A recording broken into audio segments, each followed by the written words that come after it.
আজকের আয়োজন হচ্ছে আমার মসুরের ডাল দিয়ে পানি কুমড়া রান্না করব, মুরগির মাংস দিয়ে আলু আর হচ্ছে কাঁচা কলা আলু দিয়ে হচ্ছে একসঙ্গে ভর্তা আর হচ্ছে একটু চপ বানাবো, কাঁচা কলার চপ।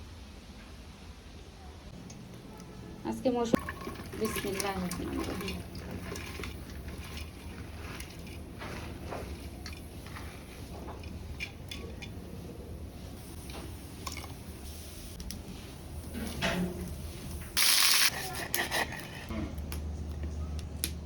কোনটা কাঁচা কলা কোনটা আলু বোঝা যাচ্ছে না। এটা কিন্তু কাঁচা কলা, এটা হচ্ছে আলু, একই রকম কালার হয়ে গেছে সিদ্ধ করতে দিয়ে।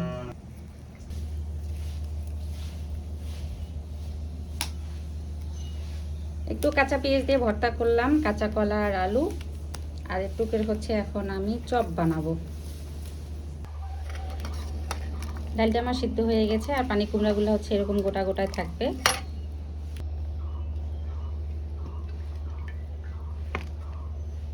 প্রথমে দিলাম রসুন,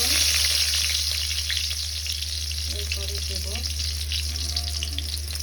পেঁয়াজ, পাঁচ মশলা দিয়ে দেবো এখন।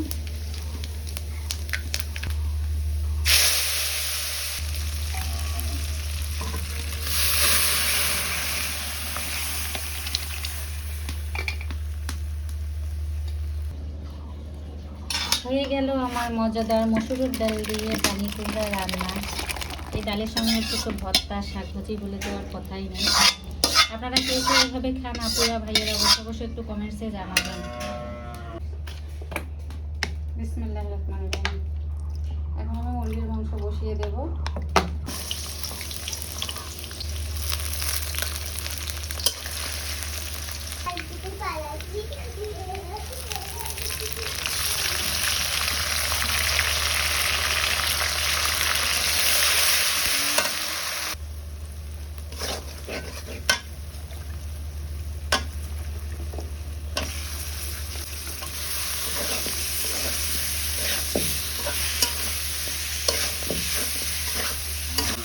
হচ্ছে ভর্তাটা ভালো করে করে নিচ্ছি আর এইখানে হচ্ছে একটু বেসন ভিজিয়ে রেখেছি।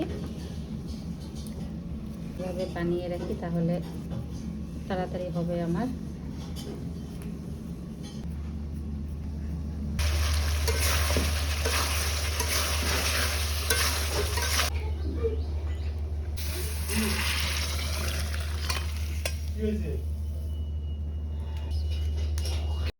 যারা যারা এতক্ষণ পর্যন্ত আমার ভিডিওটা ওয়াচিং করেছেন তাদেরকে অসংখ্য অসংখ্য ধন্যবাদ। এখন আমি তো কাঁচা কলার চপ ভাজতেছি বেসন দিয়ে। তো মাশাআল্লাহ অনেক ফুলকো ফুলকো হয়েছে। কাঁচা কলাতে কিন্তু প্রচুর আয়রন, আর আমারও খেতে ভালো লাগে কিন্তু কাঁচা কলা দিয়ে মাছের তরকারি বা হচ্ছে কাঁচা কলা আলু ভর্তা বা হচ্ছে এই চপটা। তবে তরকারি বা ভর্তার তুলনায় কিন্তু হচ্ছে এভাবে চপ করে দিলে বাচ্চারাও অনায়াসে খেতে পারে।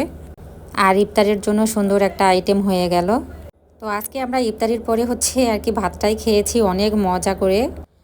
ডালটা আর হচ্ছে চপটা আমার ছেলে আর আমার শাশুড়ি খুবই পছন্দ করেছে, অনেক প্রশংসা।